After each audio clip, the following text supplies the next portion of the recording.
السلام علیکم ورحمۃ اللہ وبرکاتہ۔ وعلیکم السلام ورحمۃ اللہ وبرکاتہ۔ الحمدللہ رب العالمین، الصلاة والسلام علیک یا سید المرسلین۔ قال اللہ تعالی فی القرآن المجید: ان اللہ وملائکتہ یصلون علی النبی یا ایہا الذین آمنوا صلوا علیہ وسلموا تسلیما۔ اللہم صلی علی محمد وعلی آلہ واصحابہ واولادہ وازواجہ وذریاتہ واہل بیتہ واصحابہ وانصارہ واشیائہ ومحبہ وامتہ وعلینا معہم اجمعین یا ارحم الراحمین۔ قال اللہ تعالی فی القرآن المجید: فاسألوا اہل الذکر ان کنتم لا تعلمون۔ وقال رسول اللہ صلی اللہ علیہ وسلم: من یرد اللہ بخیرا یفقہہ فی الدین اللہ یؤتی انا قاسم، رواہ امام بخاری۔ ایک بار بلند آواز میں درود شریف پڑھ لیں۔ رضی اللہ عنہ سیدنا محمد صلی اللہ علیہ وسلم۔ جو حضرات کھڑے ہیں ان سے گزارش ہے، مشورہ ہے، کرسیاں خالی ہیں کافی، کوشش کریں کرسیوں کو پر کر لیں، کیونکہ کم سے کم 2 گھنٹہ بولنے کا ارادہ رکھتا ہوں، تو 2 گھنٹہ کھڑے ہونے میں پریشانی ہوگی۔ منتظمین نے اتنا اچھا انتظام کیا ہے تو کوشش یہی کریں کہ کرسیاں پر کر لیں، بیٹھیں۔ جو حضرات موبائل فون لے کر آئے ہیں تقریر کو ضرور ریکارڈ کریں، اور جو لوگ کو بھی کوئی سوال ہو ان کو بالکل شروع میں عرض کرنا چاہوں گا، سوال جواب کا پورا موقع دیا جائے گا، سبحان اللہ۔ لیکن کل صبح کوئی یہ نہ بولے گا کہ ہمارے حق کو موقع نہ ملا، ہمارے سوال کا جواب نہ دیا گیا۔ آپ چاہیں تو چٹھی بھیج کر سوال کر سکتے ہیں یا کھڑے ہو کر سب کے سامنے سوال کر سکتے ہیں۔ صلاۃ و سلام پڑھنا، عرس منانا، یا رسول اللہ کہنا، حضور کو زندہ ماننا، حضور کو مختار کل ماننا، اس طرح کے جو بھی اعتراض ہیں جن کو بھی ہے اپنے مولوی حضرات کو فون کر کے بلا لیں۔ بھائی تالی نہ بجائیں، تالی ہمارا طریقہ نہیں ہے، سبحان اللہ کہیں، تالی ہمارا طریقہ نہیں ہے۔ یہ اس لیے کہ کوئی چیلنج نہیں دے رہے ہیں، یہ دعوت دے رہے ہیں کہ آخر آئیے، پیغام حق کانفرنس ہے، آئیے دیکھا جائے کون حق پر ہے۔ تو وہ بچے جن کو خود زندگی میں بخاری شریف جنہوں نے دیکھی نہیں ہے ان کو کہا ہی تو جاتا ہے یہ شرک ہے، یہ بدعت ہے، یہ وہ ہے۔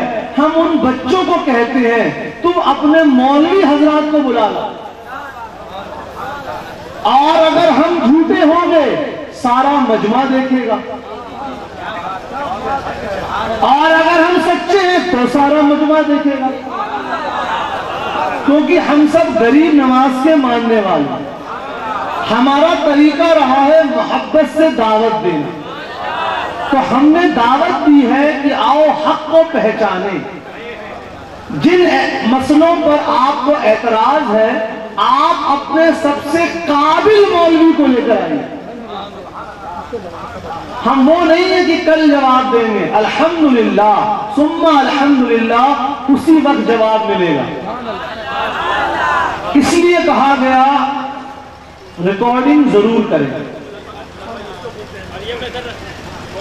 جزا اللہ عنا سیدنا محمد صلی اللہ علیہ وسلم۔ تقریر کے شروع میں 2 باتیں عرض کرنا چاہوں گا۔ ایک، یہ 2016 عیسوی چل رہی ہے نا، اور عربی کیلنڈر کے مطابق، قمری کیلنڈر کے مطابق، ہجری کیلنڈر کے مطابق 1437 ہجری۔ اس کا کیا مطلب ہے؟ یہ 2016 کا مطلب کیا ہے؟ ہر روز اخبار پڑھتے ہیں، کیلنڈر لاتے ہیں 2016، یہ 1437 کا مطلب کیا ہے؟ یہ بالکل شروع میں عرض کرنا چاہوں گا۔ 2016 کا مطلب عیسائیوں کے مطابق آج حضرت عیسیٰ بن مریم علیہ السلام کو اس دنیا میں تشریف لائے 2016 سال ہو چکے ہیں۔ اس کو کامن ایرا کیلنڈر بولتے ہیں، کچھ لوگ کرسچن ایرا کہتے ہیں، کچھ لوگ جارجین کیلنڈر کہتے ہیں۔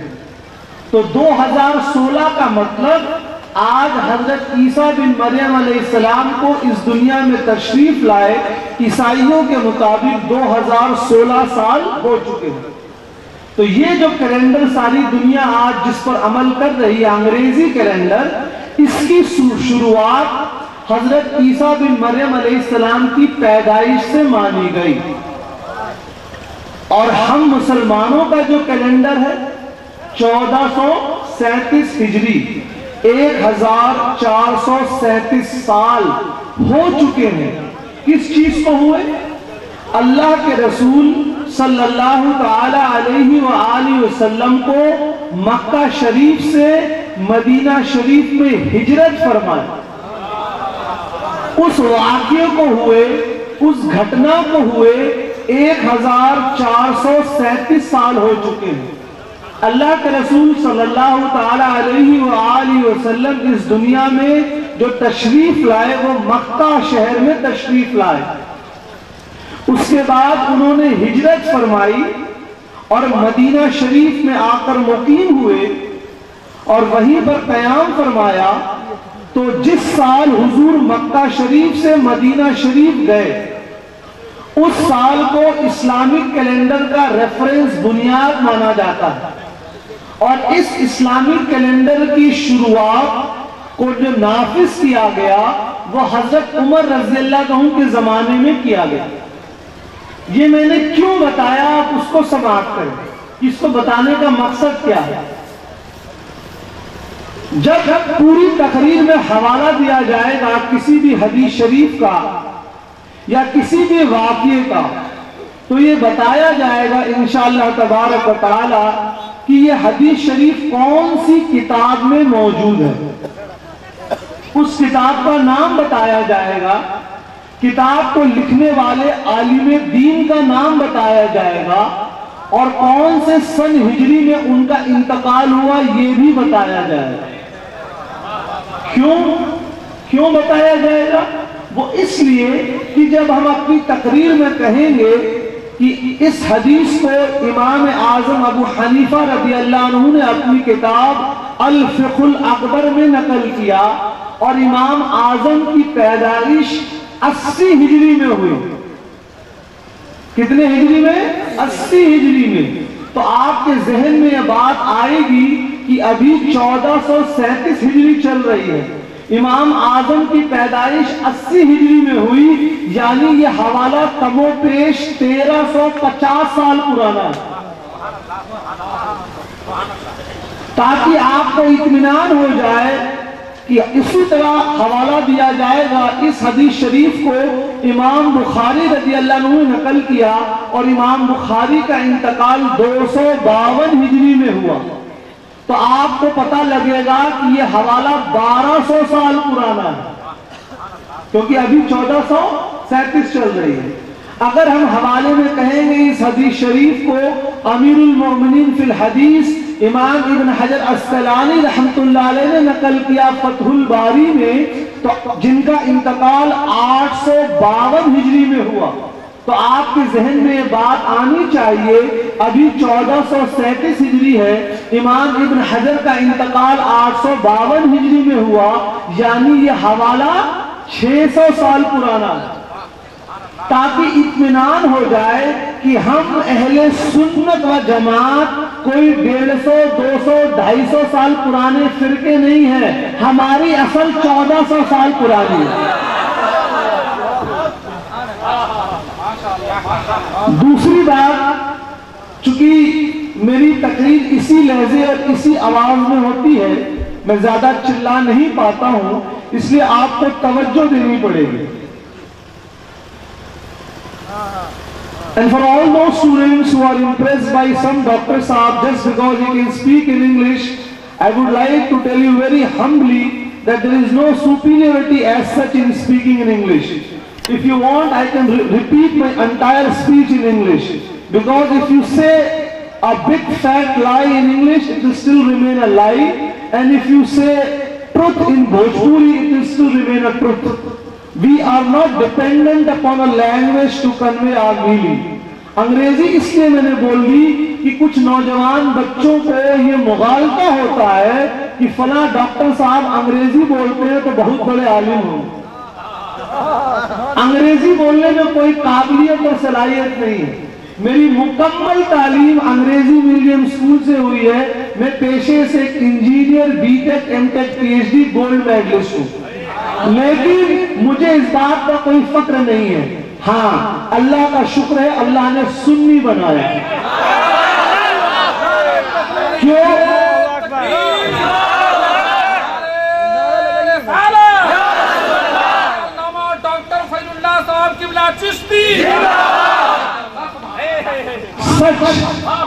سچ کسی زبان کا محتاج نہیں ہے۔ اگر میں جھوٹ انگریزی زبان میں بولوں گا تو وہ جھوٹ رہے گا، یہ نہیں کہ ارے انگریزی میں بولے تو جھوٹ سچ ہو جائے گا۔ اسی طرح میں سچ بھوجپوری زبان میں بولوں گا تو وہ سچ رہے گا۔ سچائی کسی زبان کی محتاج نہیں ہے۔ تو وہ بچے جو انٹرنیٹ پہ جا کر گوگلنگ کر کر حدیث ڈھونڈتے ہیں اور شیخ گوگل کے مرید بنے ہوئے ہیں، ان سے بھی درخواست ہے کہ آئے جلسے میں بیٹھیں۔ We are the people of Quran and Sunnah. We don't do تقلید۔ ایک نعرہ چلا ہے، ہم تو صرف قرآن اور حدیث کو مانتے ہیں، کسی کی تقلید نہیں کرتے۔ ارے تم سے بڑا مقلد کوئی ہے ہی نہیں۔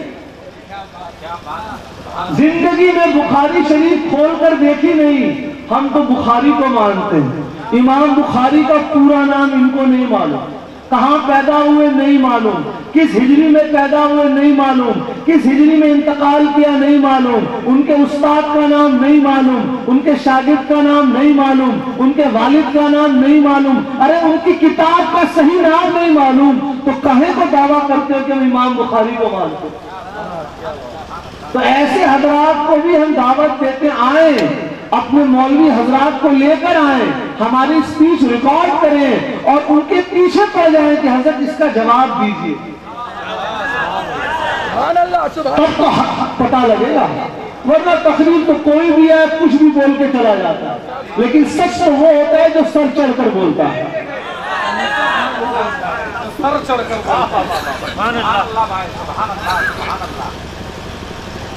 اللہ تبارک و تعالیٰ قرآن مجید میں فرماتا ہے وَرَفَعَنَا لَكَ ذِكْرَكَ، اے نبی ہم نے آپ کے ذکر کو آپ کے واسطے بلند فرمایا، بنا تشبیہ و بنا تمثیل۔ ایک مدرسے کا استاد اگر کسی شاگرد کی پیٹھ تھپ تھپا دے کہ آج تم نے سبق بڑا اچھا یاد کیا ہے، تو اس شاگرد کو فخر ہوتا ہے کہ نہیں؟ کسی سرکاری محکمے ڈپارٹمنٹ میں اگر بڑے افسر نے کسی نیچے طبقے کے شخص کو کہا کہ تم نے اپنی ڈیوٹی بڑی اچھی طرح سے پوری کی، اس کو فخر ہوتا ہے کہ نہیں؟ ایک باپ اپنے بیٹے کو کہہ دے کہ آج تم نے کام بڑا اچھا کیا ہے، اس کو فخر ہوتا ہے کہ نہیں؟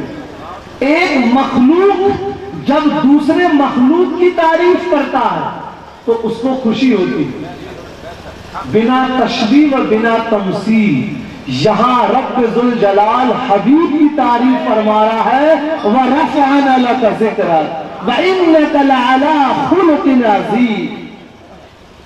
اللہ تعالیٰ اپنے حبیب کے تعریف فرما رہا ہے، لیکن کچھ لوگ آتے ہیں کہتے نہیں جی نبی کی تعریف بڑھا چڑھا کر مت کیجیے. ہم نے کہا اچھا حد تو بتائیے, ایک حد تو قائم کیجیے. آپ حد قائم کیجیے, ہم آپ کو بتائیں گے کہ حد کیا ہے.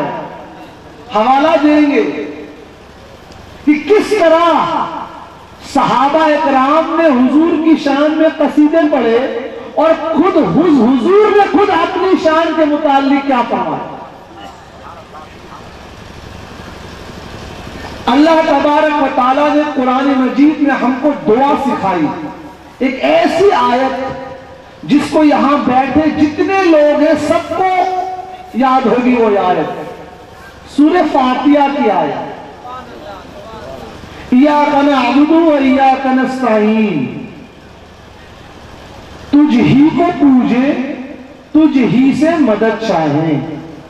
یا اللہ ہم تیری ہی عبادت کرتے ہیں, تجھ ہی سے مدد چاہتے ہے نا.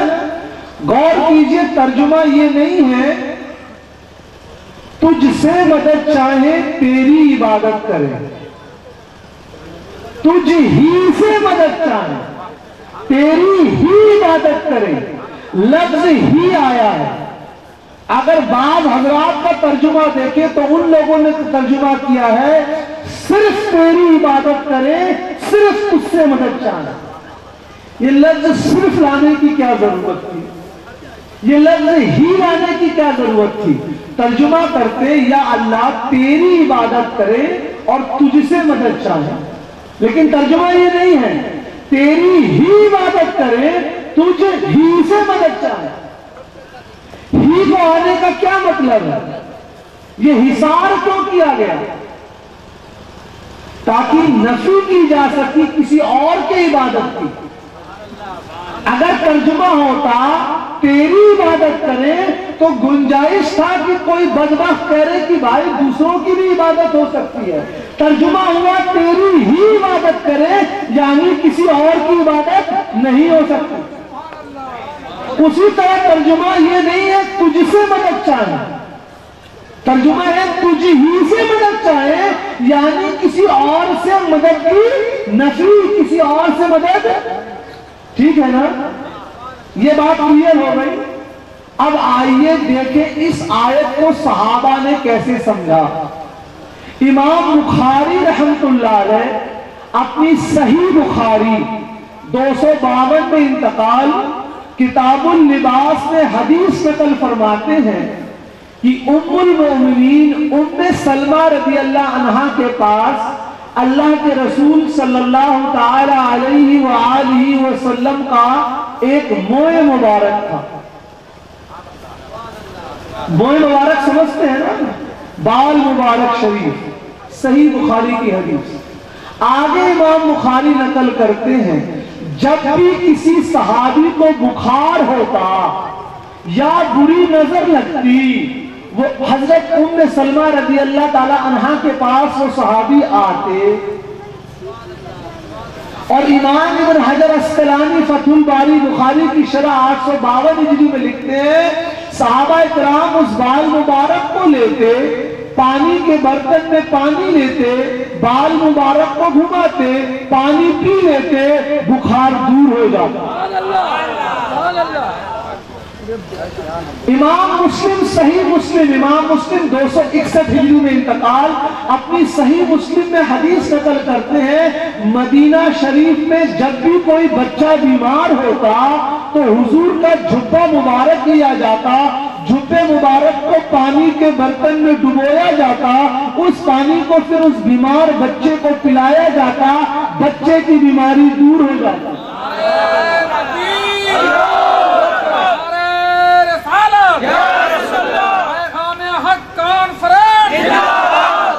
تو پتہ یہ لگا صحابہ اکرام کو جب بھی تکلیف ہوتی, پریشانی ہوتی, حضور کے تبرک سے توسل کرتے. ٹھیک ہے نا, ایک دم صاف. لیکن اب اس آیت کا کیا کریں گے, ایاک نعبد و ایاک نستعین, تجھ ہی کو پوجے تجھ ہی سے مدد چاہے. بھائی کوئی یہ نہیں نہ کہہ سکتا کہ ہم نے صحابہ اکرام سے زیادہ اصول شاشی پڑھ لی ہے یا ہم نے صحابہ اکرام سے زیادہ قدوری پڑھ لی ہے. وہ بھی اس آیت کی تلاوت کرتے نا کہ اللہ تیری ہی مدد چاہتے ہیں، لیکن جب مدد لینے کا وقت آتا تو سرکار کے تبرک سے مدد لیتے. صحابہ سے زیادہ تو اسلام نہیں نہ کوئی سمجھ سکتا ہے. یہ ایک دو واقعہ